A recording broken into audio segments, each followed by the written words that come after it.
Holy shit, I can't believe that. I wanna ask all you guys in the audience, you don't have to show hands because I can't see anybody anyway. When you were in puberty, did you guys match the size of your penis and the weight of your balls? Because for girls, we were judged on our breast size. They were either too big or too small or non-existent like mine were. I tried everything I could to make them grow. One time when I was 12, I sent a quarter to a magazine that said it would give breast enlargement exercises. And they sent back a picture of a man's hand. So I suspect today that guy would be in jail for pedophilia. When I was 13, I forgot one of my props. When I was 13, I went with little paper balls. But since you only wear an undershirt, you can't hold them up, so they would wind up on my waist. But if I looked down my shirt, I could probably read the headlines. When I was 14, a girlfriend of mine had a swimming pool in her backyard. And I was a serial babysitter, so I always had money. I went and bought a pair of falsies and shoved them into this little bikini I bought. And you know that I hit the water underneath, and one just jettisoned right out of my bathing suit. And from underwater, I could see it floating. And I just wanted to stay under long enough to die. But when I surfaced, they had time to name it Lucy. And I picked her up out of the water and walked out one side, upright and defiant, and the other side completely gone.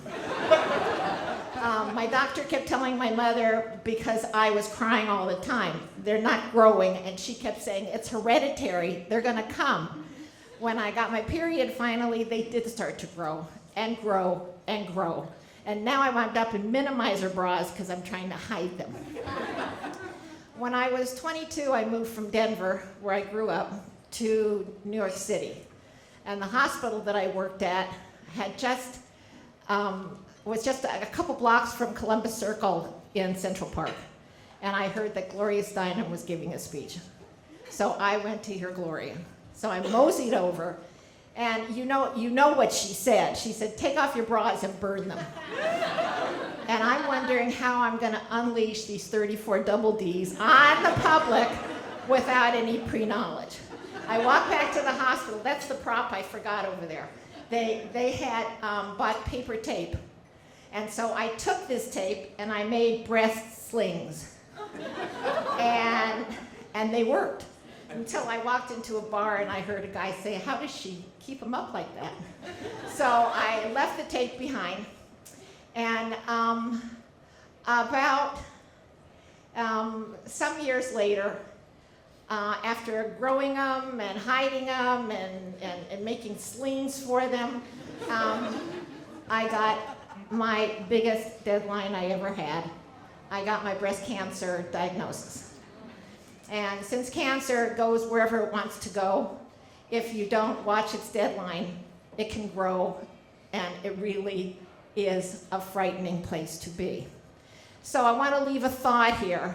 You guys who are out there, if you have a history of breast cancer in your family, you are at risk. Keep an eye. Most guys don't think they can get it, and then they wind up at stage 4. For girls who are out there, I never did breast exams because there was no breast cancer in my family.